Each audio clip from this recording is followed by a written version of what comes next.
Hello everyone, welcome back to my channel. आज है हमारा day 66 of our 90 day challenge for clearing CFA level 3। Myself Nancy Tanwar, CFA level 3 candidate, level 1 and level 2 mentor, and your partner in this entire journey for clearing CFA level 3 in 90 days, which is our challenge, which is the most interesting part of this challenge. And also we were on the portfolio management pathway. I have chosen portfolio management. You people might be having different specialized pathway because CFA Institute has introduced like two more specialized pathway this year. So we were on the portfolio management pathway, and on this even we were on the fourth chapter, reading number 4, which is your liability driven and index based strategy. And in this too, we were on the finishing line, almost like we are about to finish this chapter with a little bit portion left. So without wasting much of our time, let's get started.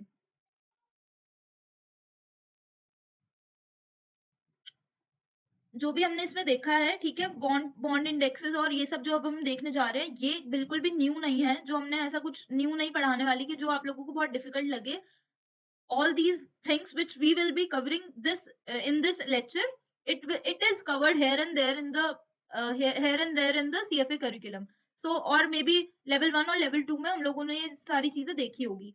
तो जैसे bond indexes की बात कर रहे हैं, तो bond indexes में हम देखने वाले हैं, इसमें बहुत सारा मतलब कुछ ऐसा न्यू नहीं है, कोई बहुत ज्यादा आप लोगों को डिफिकल्ट नहीं लगेगा। तो शुरू करते हैं हम, ठीक है, इजी सा, अपना इजी पीजी सा जो हमारा ये आज का लेक्चर होने वाला है। इन्वेस्टमेंट स्ट्रैटेजी क्या होती है? जब भी हम बॉन्ड मार्केट इंडेक्स बनाते हैं, तो इसमें बोल रहे हैं एक्सपोजर, हमें लगता है कि इसमें बॉन्ड, अगर बॉन्ड इंडेक्स बना रहे हैं तो हम किस चीज का एक्सपोजर होगा? जाहिर सी बात है फिक्स्ड इनकम का होगा, इक्विटी का तो होगा नहीं ना, फिक्स्ड इनकम यूनिवर्स होगा।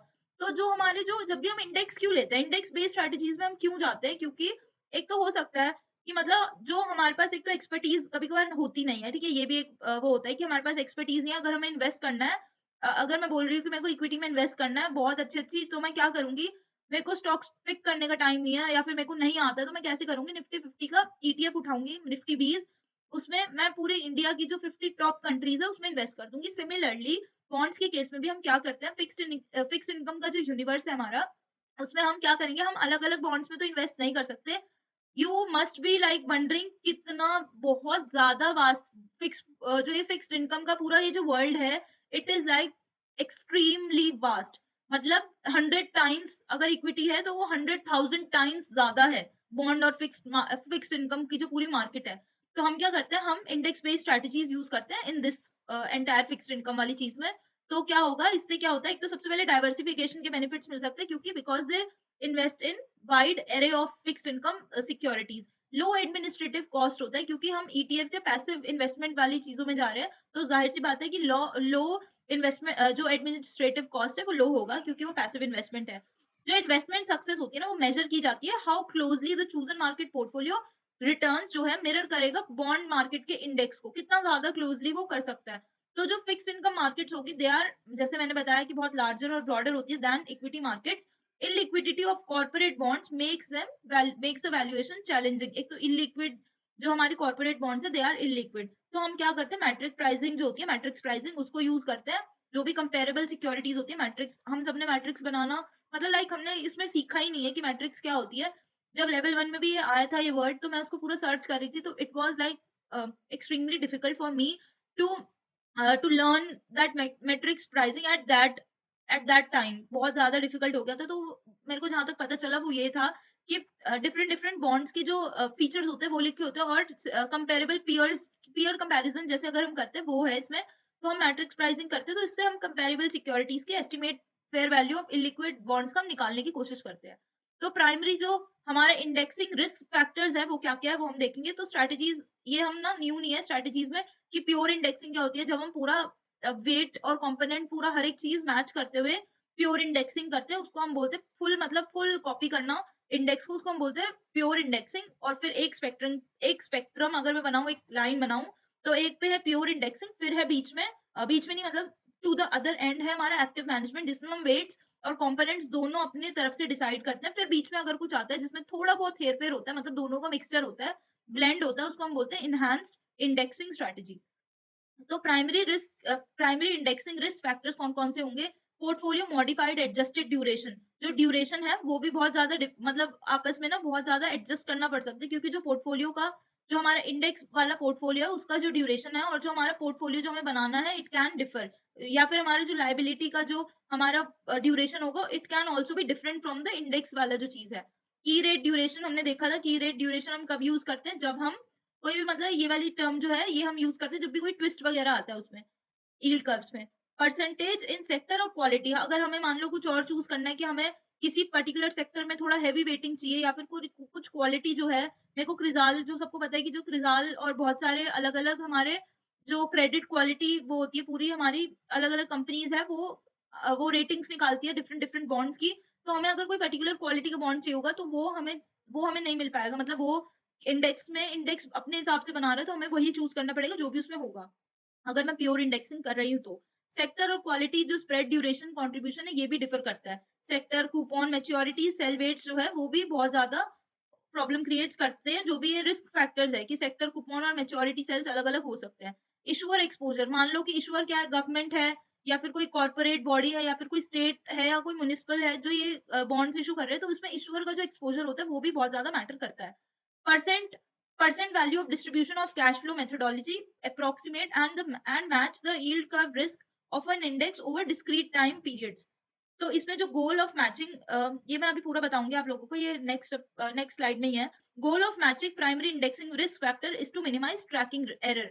ट्रैकिंग एरर को हम कम, ट्रैकिंग एरर क्या होता है, जो भी volatility standard deviation between the benchmark returns and the portfolio returns, उसको हम बोलते हैं ट्रैकिंग एरर। जब हम पूरा मिमिक करने की कोशिश करते हैं उस चीज को, तो उसको हम क्या करते हैं, मिनिमाइज क्यों करते हैं, ताकि हम ट्रैकिंग एरर को कम कर सके। तो इसमें अगर मैं बोल रही हूँ कि present value of distribution of cash flow methodology क्या है, वो मैं बताती हूँ अभी। जो मैनेजर होता है वो डिवाइड करता है cash flows for each non callable security in the index into discrete semi annual period. Semi annual मतलब 6 मंथ्स के पीरियड्स में वो हर चीज को डिवाइड करता है, जो भी कैश फ्लोज आने वाली होती है उसको 6 पीरियड्स में डिवाइड करते हैं डिस्क्रीट उसमें। फिर उसको वो एग्रीगेट करते हैं, टोटल करते हैं, then add the cash flows for callable securities. पहले हम नॉन कॉलेबल का करते हैं, फिर हम कॉलेबल का करते हैं, और फिर हम निकालते हैं probability of call for each given period. कि हमें कॉल मतलब कॉल आना मतलब कि वो कब वापस बुला ले वो ईश्वर उस बॉन्ड को, उसमें हम प्रोबेबिलिटी निकालते हैं हर एक पीरियड में। फिर जो present value of the aggregated cash flows for each semi annual period is computed. हर एक जो भी सेमी एनुअल पूरा हमारा सेमी एनुअल जो भी कैश फ्लोज होती है उसकी प्रेजेंट वैल्यू निकाली जाती है। फिर total with the total present value of all such aggregated cash flows equal to the index present value, जो भी percentage of the present value of each cash flow vertex is calculated. सारी फिर चीजें calculate की जाती है।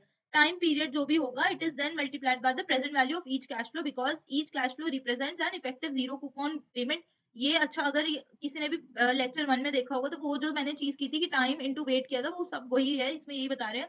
Corresponding the time the time period reflects the duration of each cash flow. For example, the third period's contribution to duration might be 1.5 into 3, और जो पूरा निकाल के दिया ये कूपन इनटू ये पूरा जो भी इसका 1.5 इयर्स में है तो उसको बात किया है। Finally, each period's contribution to duration is added to arrive at a total representing the bond's index duration.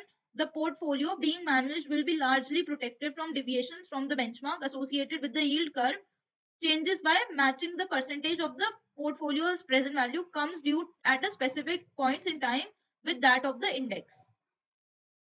अब जो इसमें 7th अगर मैं देखूं, जो हमारा ये है हमारा सेकंड जो सब टॉपिक है, वो है हमारा अल्टरनेट मेथड्स क्या हो सकते हैं एस्टैब्लिश करना पैसिव बॉन्ड मार्केट एक्सपोजर को।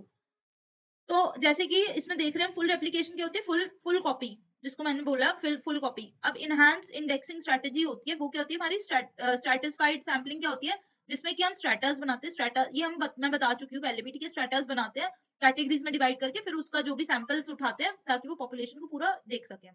तो इसमें क्या होता है, लोअर कॉस्ट इनहांसमेंट होती है, इशू सिलेक्शन इनहांसमेंट हो सकती है, yield curve enhancement, sector quality enhancement हो सकती है, कॉल एक्सपोजर इनहांसमेंट। फिर है हमारा तीसरा ऑप्शन है, फर्स्ट तो हम फुल रेप्लिकेशन कर सकते हैं, सेकंड हमारा जो ब्लेंड आएगा बीच में वो है index enhance index strategy. Third है हमारा हम कैसे कर सकते हैं, investment vehicles through bond mutual funds use कर सकते हैं, थ्रू ईटीएफ्स और through total return swaps. Ninth which is your last जो हमारा सब टॉपिक है, last but not the least, हम बेंचमार्क की सिलेक्शन कैसे करते हैं। ये हमने ऑलरेडी कवर भी किया हुआ है पहले अपने पिछले एसेट एलोकेशन वाले उसमें। तो जो बेंचमार्क होता है it should be clear transparent, जो रूल होना चाहिए वो बहुत ट्रांसपेरेंट होना चाहिए कि कैसे हमने सिक्योरिटी की इंक्लूजन की है, वेटिंग्स कैसे की है, इन्वेस्टिबिलिटी है उसमें नहीं है, डेली वैल्यूएशन हो रही है या नहीं हो रही है, availability of past returns and turnover. तो जो इसमें फिक्स्ड इनकम बेंचमार्क्स है are not as stable as equity benchmarks. ये ज्यादा स्टेबल नहीं होते क्योंकि they are illiquid because of duration drifts downwards with time. Market dynamics की वजह से issuer preference dictate issuer composition, कौन सा कॉम्पोजिशन होगा इशुअर यही डिटरमाइन करता है। फिर broad based indexes and maturity selection for narrower for narrower indexes. फिर उसके बाद हम आते हैं value weighted indexes assign a larger weight of index to borrowers with the largest amount of debt outstanding. जिनका भी ज्यादा डेट बच रहा है, वैल्यू वेटेड इंडेक्स उन सबको ज्यादा लार्ज जो है पूरा लार्ज शेयर देता है।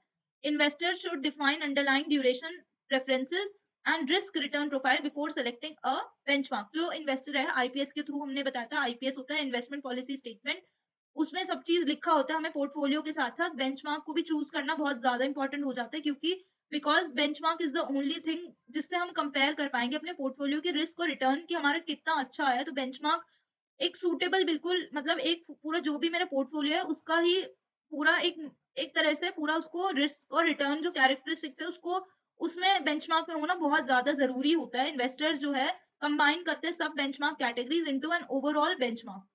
स्मार्ट बीटा क्या होता है, वो इन्वॉल्व होता है use of simple transparent rule based strategies as basis for investment decisions. Okay, with this we have completed this today's task and also this chapter. Chapter number 4 is finished. दो इसमें volumes है, volume 1 और volume 2। Volume 1 जो दो books है basically, volume 1 और volume 2। Volume 1 हमारी complete हो चुकी है, अब बची है सिर्फ वॉल्यूम 2 और उसमें भी 4 चैप्टर्स है विच आर लाइक ये वाली जो पोर्टफोलियो मैनेजमेंट है ये मेरे को थोड़ी डिफिकल्ट लग रही है as compare to the entire curriculum. तो मुझे जहां तक इसमें मेरे को समझ आया वो ये है कि जो इस जिसका भी शायद शायद पोर्टफोलियो ही नहीं बट जो भी अलग जो भी और प्राइवेट मार्केट्स और प्राइवेट वेल्थ है वो भी शायद थोड़े डिफिकल्ट होंगे टू विद रिस्पेक्ट टू, अगर मैं एंटायर करिकुलम की बात करूं तो मेरे को ये पहले 2-3 बार पढ़ने की जरूरत पड़ रही है।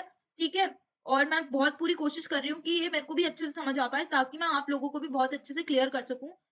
ताकि ऐसा ना हो कि आप लोग मेरी वीडियोस देख रहे हो, टाइम पूरा अपना आप लोगों का टाइम जा रहा है, तो ऐसा ना हो कि आप लोगों का कोई टाइम वेस्ट हो, मैं वो बिल्कुल नहीं चाहूंगी।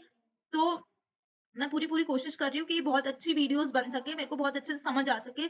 तो प्लीज़ आप लोग भी इस इन वीडियोस को प्लीज़ लाइक कर दो, सब्सक्राइब कर दो, ठीक है? Which is like a motivation for me as well कि मैं कुछ अच्छा काम कर रही हूँ, कुछ ना कुछ मतलब कुछ ना कुछ ऐसा नहीं है कि मैं पढ़ रही हूँ तो मैं वो वापस आप लोगों को रिटर्न भी कर रही हूँ ताकि आप लोगों को भी हेल्प हो सके। अगर मेरे पास भी ऐसा कुछ होता लेवल 2 में तो शायद मैं भी और जल्दी उस चीज़ को क्लियर कर पाती। लाइक 30 ये 3 मंथ्स ही तो है जो 90 डेज़ में हम पूरा ये चीज़ कवर कर रहे हैं। अगर मैं अकेले करती तो मैं कभी नहीं कर पाती लेवल 2। तो मैंने सोचा कि क्यों ना लेवल 3 में मैं ये पूरा एक जर्नी बनाऊँ जिसकी वज़ह से मैं सबको साथ लेकर हेल्प हो सबकी। तो मैंने पूरा ये यूट्यूब का चैनल बनाना शुरू किया तो प्लीज़ आप लोग लाइक और सब्सक्राइब ज़रूर करना। इससे मेरे को बहुत अच्छी मोटिवेशन प्रोवाइड होगी। एक मैं कंसिस्टेंट हो पाऊँगी और आप लोगों को भी ऐसे अगर मोटिवेशन होगी तो मैं भी फिर और वीडियोज़ बना पाऊँगी जिससे आप लोगों की भी बहुत हेल्प होगी। तो बस और ज़्यादा ज्ञान नहीं देती हूँ मैं और ज़्यादा आप लोगों से रिक्वेस्ट नहीं करती हूँ, ठीक है? बस मेरी यही रिक्वेस्ट है कि आप प्लीज़ लाइक और सब्सक्राइब कर देना। और लेवल 1 और लेवल 2 स्टूडेंट्स के लिए पार्टिकुलरली मेरे पास आप लोगों के लिए डिस्क्रिप्शन बॉक्स में फॉर्म है। अगर किसी को कोचिंग लेनी है, मैं कोचिंग भी प्रोवाइड करती हूँ। तो अगर किसी को कोचिंग लेनी है, तो वो उस फॉर्म को फिल कर दें और फिर मेरी टीम आप लोगों से कॉन्टैक्ट जल्दी से जल्दी कर लेगी। Okay, bye. Keep studying, stay consistent in whatever things you are doing. Stay consistent in good things, not in whatever things you are doing. Stay consistent और विंटर्स आ गई है तो प्लीज सब लोग अपना ध्यान रखना, ठीक है? हेल्दी रहना भी बहुत ज्यादा जरूरी है। Health health is also a great wealth, ठीक है? Bye bye, signing of.